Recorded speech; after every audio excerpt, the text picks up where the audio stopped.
now. Okay. Perfect. So, hi, everybody. I want to welcome you to our six-part series, Confidence After Trauma. I am so excited to introduce Cinta Burton. She has her master's in social work and has been working in the field for over 30 years as a trauma-informed care specialist. She is an amazing woman. She has been a foster mother as well, with over 50 children in her home. She adopted four children and has six. So she is really remarkable and special to my heart. She is my mother. So I asked her to come on today because she's so good at talking about trauma and healing and really connecting to yourself. This is literally her flow. This is her zone of genius. And I wanted her to join the community so that she could share all of her insights with you. So, welcome, Cinta, Mom. Thank you, Feel Lila. free to Hi. take the stage. All right. Hi, ladies. It's so good to be here with you. You know, when Lila and I started talking about doing this series, I was so excited because it took me back to the early 2020, beginning of COVID, when I first opened my training and consulting business, and all of the hits that I took on my confidence that I could not have anticipated. I didn't know why I was struggling with building the business, struggling with um, asking for what I was worth, all of those things. I just couldn't figure it out. And I was doing research for another training, and this whole deep dive into trauma as it's related to confidence came up. So this is a conversation that's near and dear to my heart, and I love being in a space with women where we can just talk about this. So welcome, welcome, welcome. Let's just dive in. I told Lila my biggest fear is that like we're not going to have enough time because I just want to unpack this with you. But Lila reminded me that this is a series, so I can unpack it in incremental amounts. So this is part one of six. So confidence after trauma. When confidence sounds out of reach. So, when I think about trauma, and for many of us, when we think about trauma, we often think about trauma as some big life shattering event. We usually think, oh, it was when that happened, or it was that period of time when that was consistently happening. Or we expect there to be some major event, some wound that we can point to. And one of the things that we don't realize is that trauma isn't just big and obvious events. Trauma can be small daily stresses that can continue to compound and compound and compound. It can be societal expectations, particularly of us women, what is expected of us, because most of us, when we start our businesses, we are this is the third and fourth job. We may be spouses, we may be parents, we may be like, so this is another job. We don't get to sit down and just focus here. So it's all those small stresses that of the society expects from us, that from those around us. It's also the microaggressions that we may get, um, almost to the point of gaslighting that we get about, you know, maybe getting too big for our britches, or maybe thinking we're too much, or all of those things, and those things that can slowly erode at our confidence. So that's what I want to talk about today. This I want to talk about how trauma is just not just emotional well-being, but also cognitive and physical states that impact us and how those show up. So throughout this webinar, I'm going to look at 10 ways in which it impacts us as women in particular. And then I'm going to talk about how we start to heal from there and how we start to turn this around. So when we think about trauma, whether I am working with children, which I do often, whether I'm working with foster adoptive families, which I also do often, one of the things that I recognize is that trauma downloads the same. regardless of the experience, it downloads the same because it downloads on our nervous system, and that's the part that's impacted. It downloads on the part of our brain that's called the amygdala, which is our fight, fright, or freeze brain, which we will talk a little bit more about later. So regardless of how we are impacted, how it shows up in our lives, there's some very common things. And the one thing that is always common is the part of the brain that's impacted. So our nervous system, and it shows up in really, really subtle ways like procrastination, perfectionism, self-doubt, even burnout. I do a lot of workshops that talk about secondary trauma and burnout and how us as women, as givers, we give and we give and we give and we give, and the impact that it has on our physical, emotional, and mental health.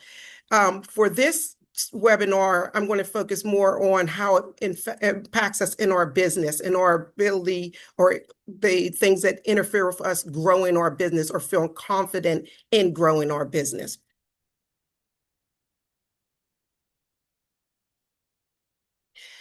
So one of the things that I want to go through these 10, and I want to look at these and just talk about each one individually. How does it impact us, particularly in women? One is it impairs our decision making. Chronic stress floods the brain with cortisol, which disrupts our clear thinking and makes it harder to make confident, timely decisions. So when we are flooded with cortisol, cortisol is a part of that fight, flight, or freeze system. It is the part that makes us highly focused on what our stress is. It makes us highly focused on what our stress is because if there is a danger, that's where our focus should be. So if there's a bear coming, we can't worry about what's for dinner. We can't worry about anything else but surviving that danger. The problem is that our nervous system does not know the difference between there's a bear coming and there's a deadline coming. So we are impacted the same. Our nervous system gets impacted and we struggle to stay focused and make clear, confident decisions. For those of you who just joined, welcome, welcome. I'm glad you're here. The second one is decreased self-efficacy. High stress can cause us to doubt our own abilities, undermining our sense of competence and confidence in our leadership role. So here we are the bosses. We are doing it. We are rocking it. But in those quiet moments, and when it comes time to make decisions or grow or try something new, we can feel like, well, I don't know, is it too much? Should I stay in this lane? Maybe I'm going too fast. So the third one is reduced emotional regulation. Stress makes it more difficult to manage emotions, leading to frustration, irritability, and anxiety in high-pressured leadership settings. I can remember when I was pitching, I was making pitches for my training. And I remember that at the most inopportune moments, my brain would just freeze and everything I knew wasn't available to me. And that was my stress and trauma brain saying, okay, we are feeling some stress. We feel like we're being attacked. There was no bear coming for me. There was no attack. But like I said, the nervous system doesn't know the difference between the bear is coming and there's a deadline coming. So at those most inopportune moments, I would find myself really just struggling to think on my feet, to make the next decision. And I'd find myself needing to step back. But, sometimes when we're in business decisions, we don't have that luxury of stepping back and processing it. Number 4 is burnout and exhaustion. Constant stress drains our physical and mental energy, leading to fatigue that reduces presence, focus, and leadership effectiveness.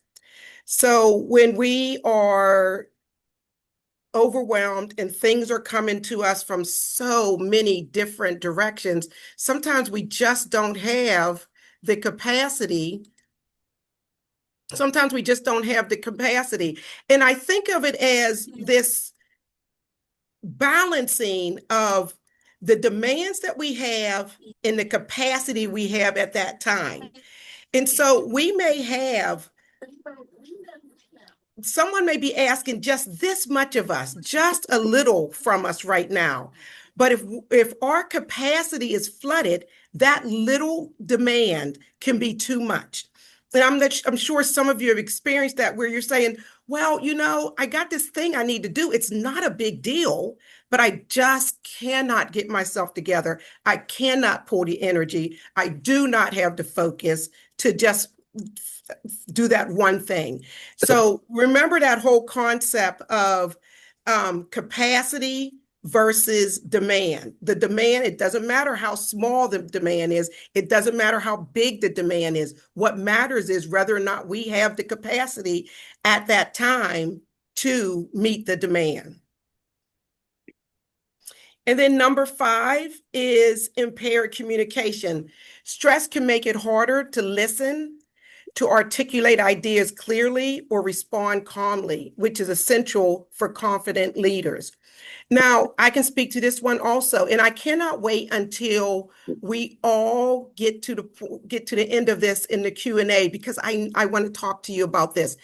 I have had times where I am an effective communicator of hard conversations. It is not a problem for me to have a conversation with someone about something that most people would shy away from. But what I notice is that under high stress, the words don't come, or I'm so irritable that it just comes out the wrong way. And once it comes, it just keeps flowing. I just can't communicate as effectively. So that's something else that we want to consider in another way that we are impacted. Number 6, lowered creativity and problem solving. Stress narrows focus to immediate threats. And I talked about this a little bit earlier, where when we are under high stress, our brain needs to focus on what that threat is. But again, unfortunately, our brain doesn't know that this is a minor threat. This threat is a minor inconvenience. It's not life-threatening. So it still focuses highly on that threat, which pulls our focus away from the things that we may need to do at that moment.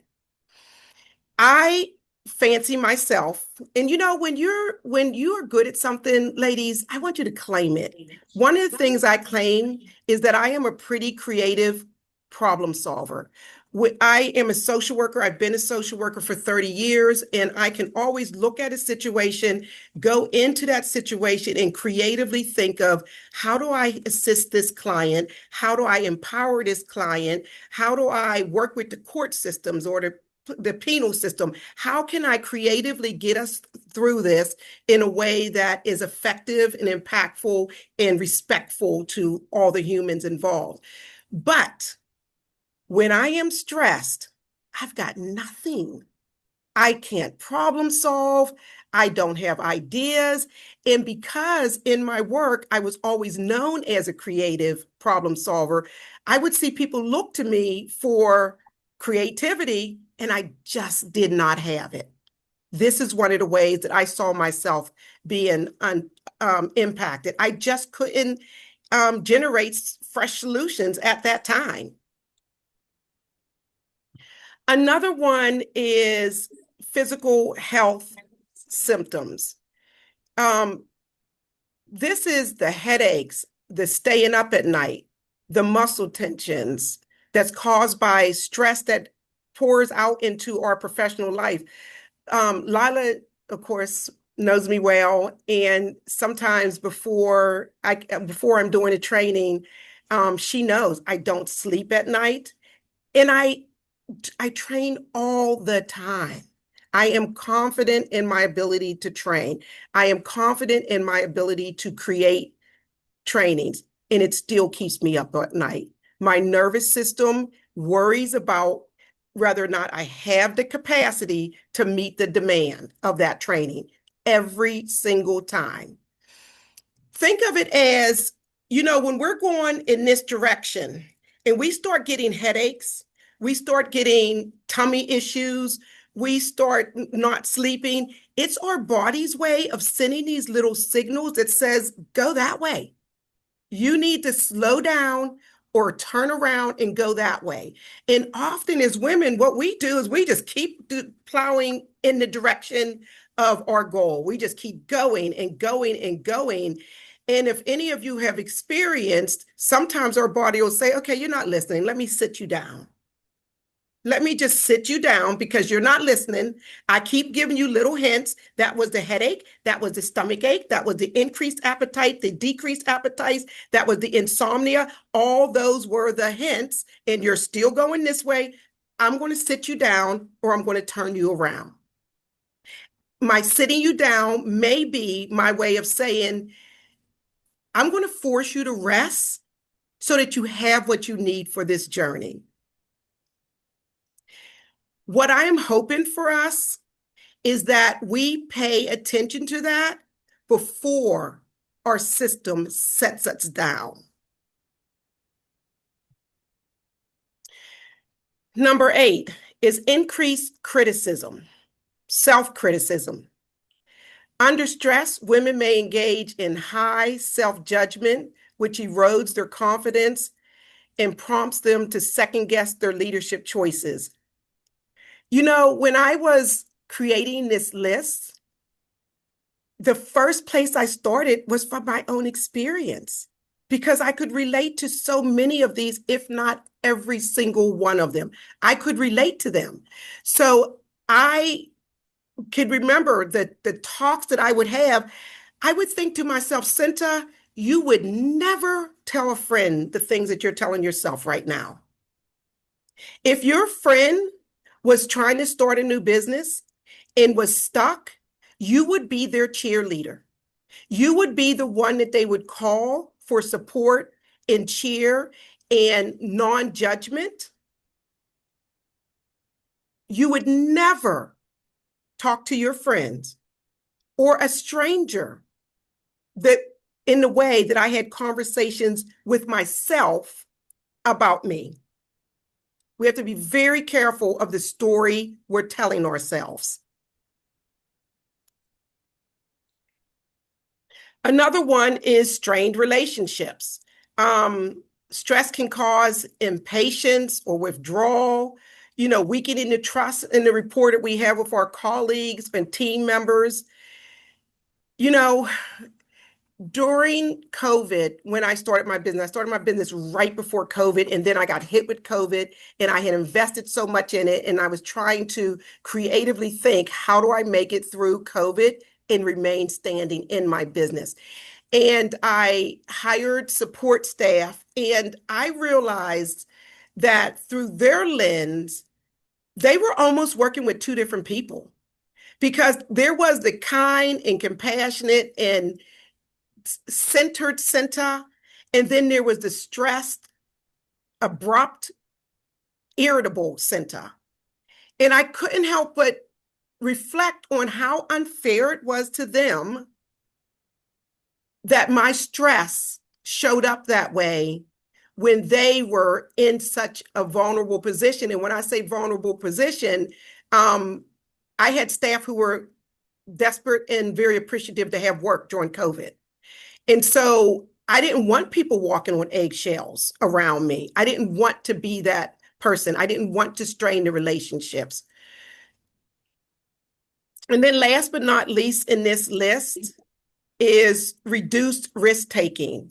When overwhelmed, women may play it safe instead of pursuing goals, bold, strategic decisions.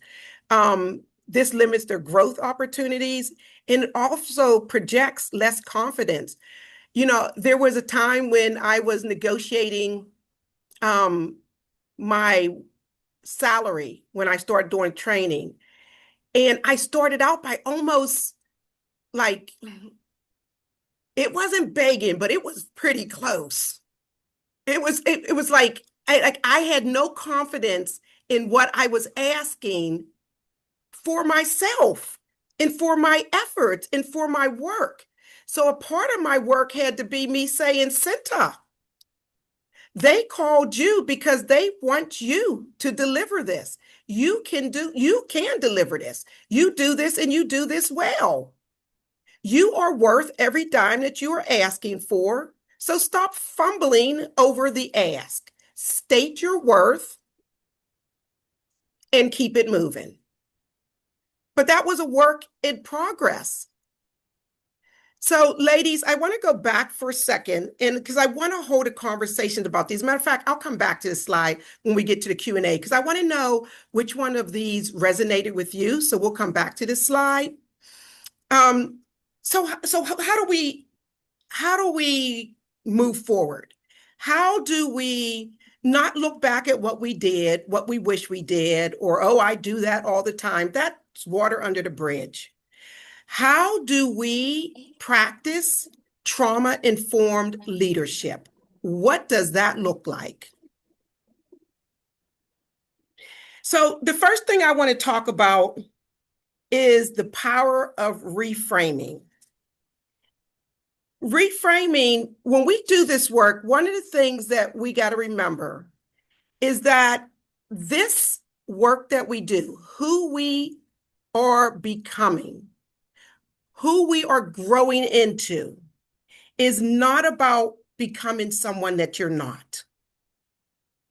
It is not about becoming someone you're not.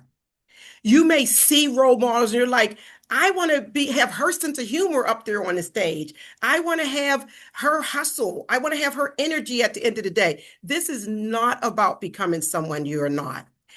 But it's about embracing who you truly are and healing the wounds that caused you to doubt your abilities. We want to heal those wounds so that we can be our best self, not somebody else. We are in competition with nobody. We are in competition with no one. What we have to offer, no one else can offer. It is uniquely our gift to share. We're not in competition. It doesn't mean that we don't learn from our sisters. It doesn't mean that we don't learn from from different spaces. But what we have to offer is uniquely ours, and we should embrace that. I see there are some chats. I'm going to get to those in the Q&A, so just keep them coming. The power of reframing. The other thing that I want to talk about is this idea of moving from should to could. And I want you to think about this for a minute, because I should be selling this by Wednesday. I should grow my business by this. I should have a better website. I should. I should locks us into this pressure that often defeats us. I want us to consider changing this language into, you know what? I could move forward in this direction. Here's some options. I could do this. Could gives us permission to explore our options without this trapping of, I should do this, like setting this expectation that then we feel bad when we don't meet that expectation. So one of the things I do, and I learned from someone, was I would make these to-do lists and my ADD brain would just go all over the place throughout the day. And so what I learned to do was put what I needed to do in a hierarchy on my to-do list. And when the day was done, I was at peace with the fact that I got the most important things done. The next day, I started with a new list, with a new hierarchy, and the same goal of getting the most important things done. But if I say I should get these 10 things done, then I feel like a failure at the end of the day because I only got to 4 of them. I could put these all on the list with the goal of doing them, but if I don't get them done, I get the most important ones done, and that's okay. Another one is encouragement and validation, and that is the entire purpose of this group, which is that we need to be in spaces where people encourage us and validate us. That's how we're all here. That's how we join this community. We are here because we need to be in spaces that remind us who we are, that encourage us, that walk us through some misstep we took and said, girl, you're I did that 3 times. You're doing good. I did that 3 times and you only did it once. I'm kind of jealous. We need those spaces. Of all of my trainings that I do, nothing fulfills me more than being in a room full of women. Because in that safe and vulnerable place, I know that I am amongst people who understand. Regardless of when I started my business, I had a group of women that are my friends, and we actually had a book club. And at some point, we realized that we kind of stopped reading books because what we did instead was we were just cheering each other on and supporting each other. And somebody was going through this and somebody was going through this. And it's all the things. It's not just the business. It's all the things that we are doing, of parenting and relationships and the work that we're still doing out in the world while we're trying to build our business, our home work, our work in the home, all of those things. And we just needed a safe space to say, I'm exhausted. I'm exhausted, and here's why. And we could hold a conversation, and I could gain energy even if I didn't gain solution. I didn't always need solution. I needed a safe place to then have a conversation about what I was going through with people who would understand. I could look them in the eye and I could see the empathy in their eye.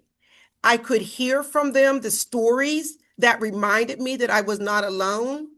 So, ladies, when you are stressed and overwhelmed, still show up in these spaces.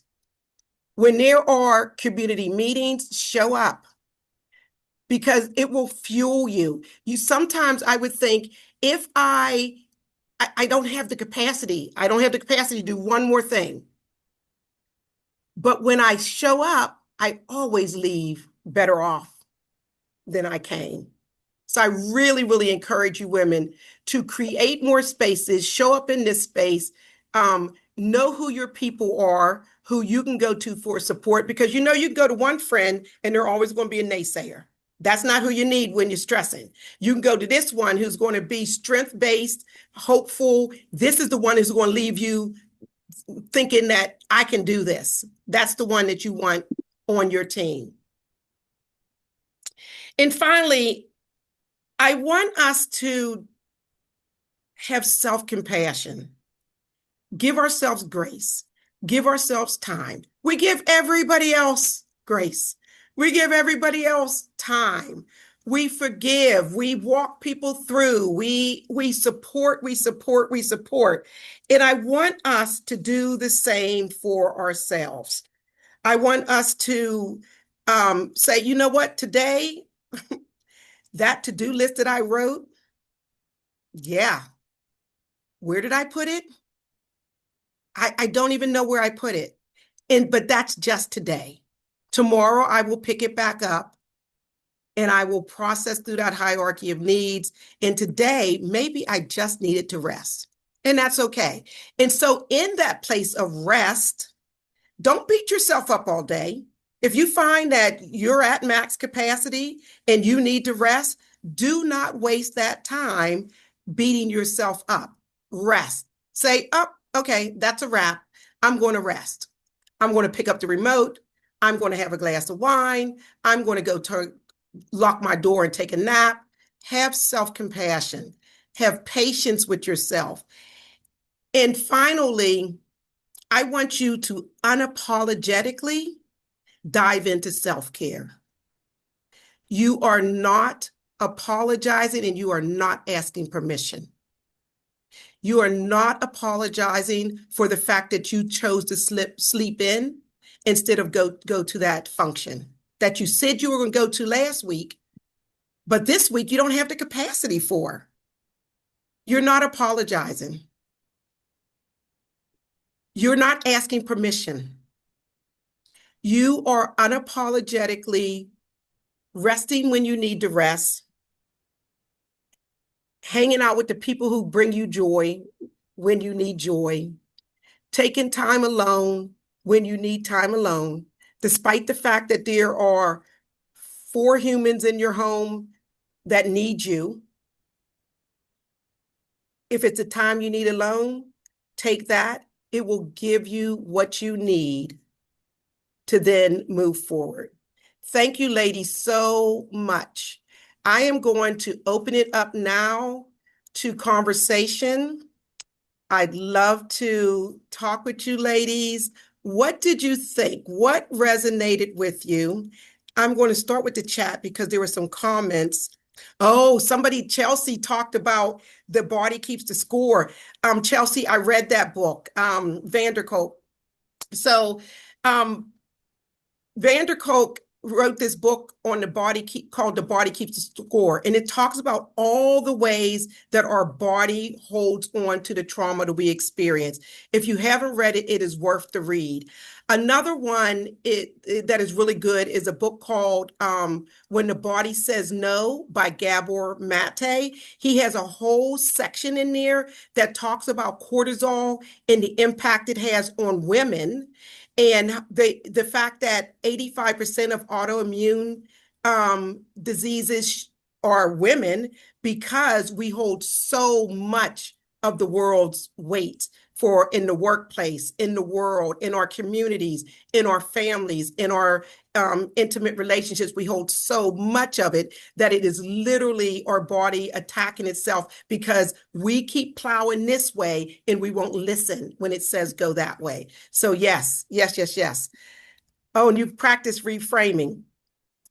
Ladies, I would love to open it up for which one stood out to you? Were there any that stood out to you or any thoughts you have or would like to share?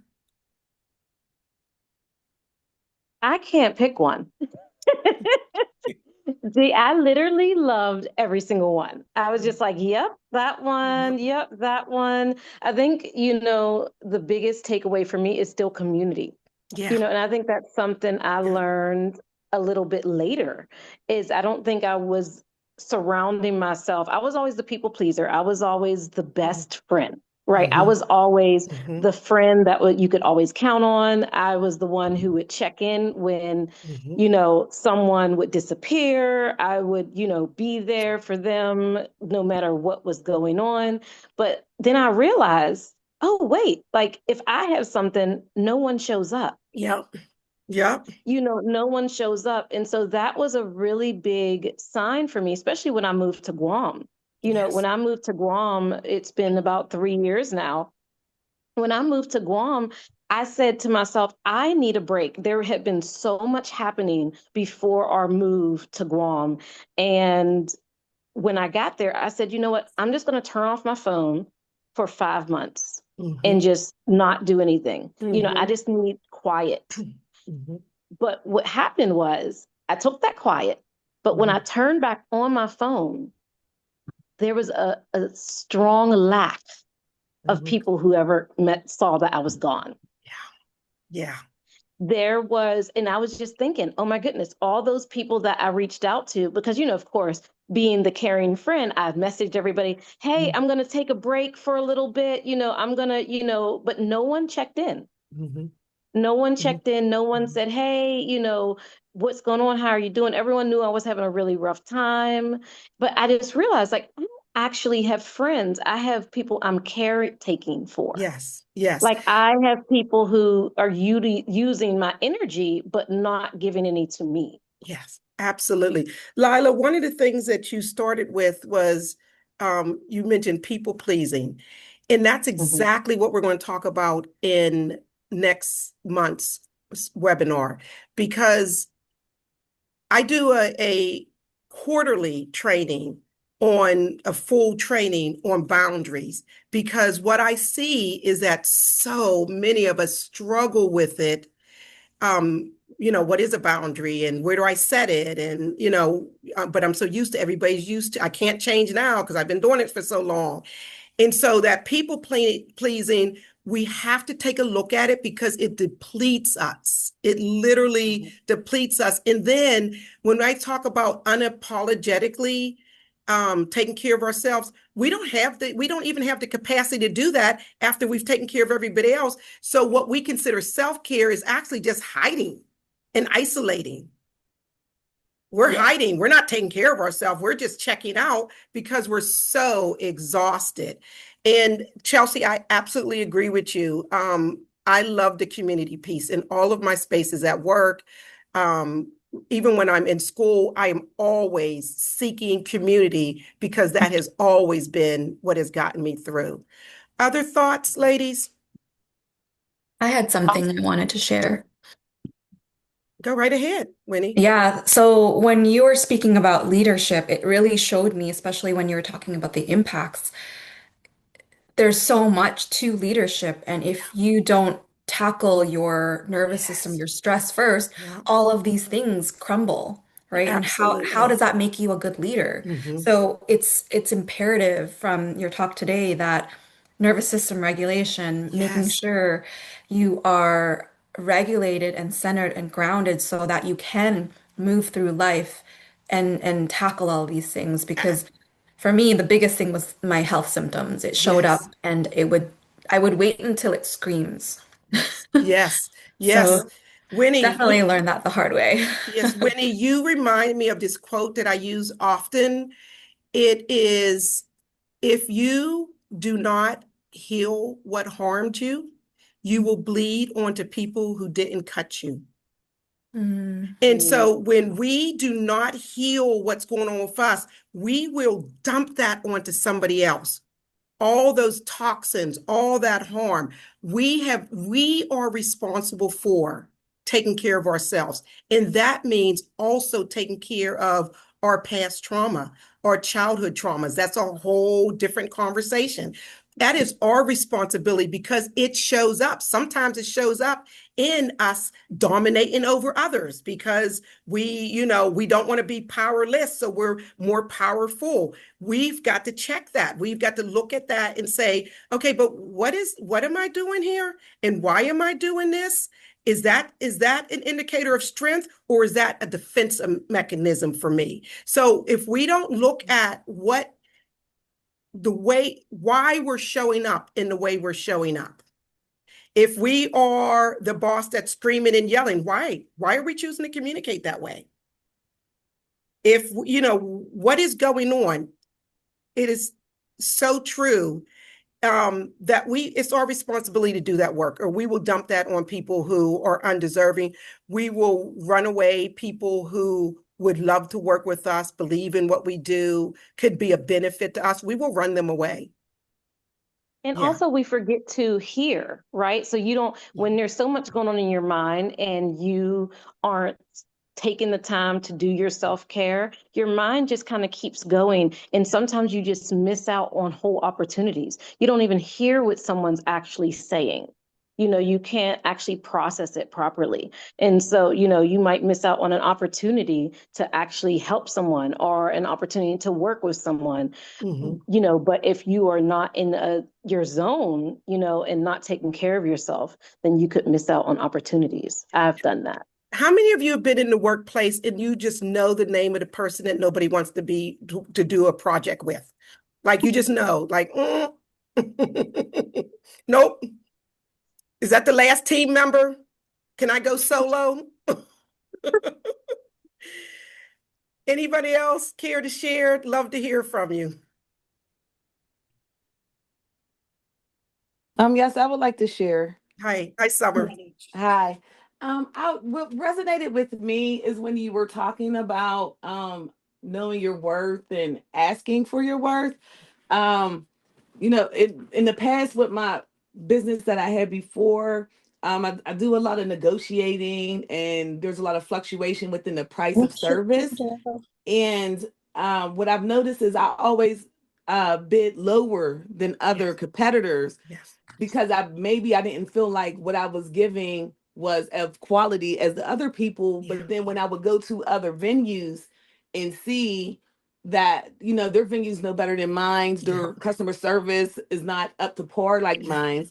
And why am I underbidding myself? So when you said that, it resonated with me again, because I'm starting another business where it does deal with a lot of negotiation. And I just have to value my product and know my worth and what I'm giving, Absolutely. and make sure I charge accordingly. So that really stood out to me. A friend of mine, Summer, on my team of support women, she said to me, she said, Cinta, say your price as if it's the most normal price to ask for in the world. Just state it. Don't hesitate. Don't fumble over it. State your price as if it's the most normal thing in the world to be asking for that amount. And she was always in my head as I was building the confidence to say, that's what that training's going to cost you. That's what that training is going to cost you. Because at first I didn't have the confidence to do it. And so I'd say, oh, I'll send you a bid in the email. So I didn't have to look them in the eye and waver. But now I am able to say, this is the cost of it. This is the cost of that. I even had someone recently for training I'm doing first week in October try to negotiate, and I was very confident in why we weren't negotiating without saying I'm not negotiating. And I was able to do that without saying I'm not negotiating. I just reminded them of what I offer. And the fact that they have called me back for 8 years, they know what I'm worth. They know what I'm worth. And so I'm not negotiating at this point. And so, Summer, it really does take time in us to just build up that confidence and just saying it. I know at one point I also had a price sheet because, Summer, I'm sure you have, because you just touched on it, just as I have, and many of us probably have on the screen, seeing somebody doing what we do and saying, I can do that. Not only can I do that, but I pay more attention to detail. I pay more attention to my setup. I have better follow through, all of those things. So sometimes the only difference is the confidence to know what you're worth. Sometimes that's the difference. It's not that they have such a better product. Such a better product. Hi, Kathy. I finally stopped driving, so now I can turn on my camera. Wonderful. Oh, I'm so glad you were. Hi, guys. I'm glad you had it off while you were driving, because Yeah, I didn't want to make everyone, dizzy. that would have traumatized me. That would have stressed me out watching you drive. So good to see you. But I was listening. So I just wanted to make a comment there in terms of pricing or whatever.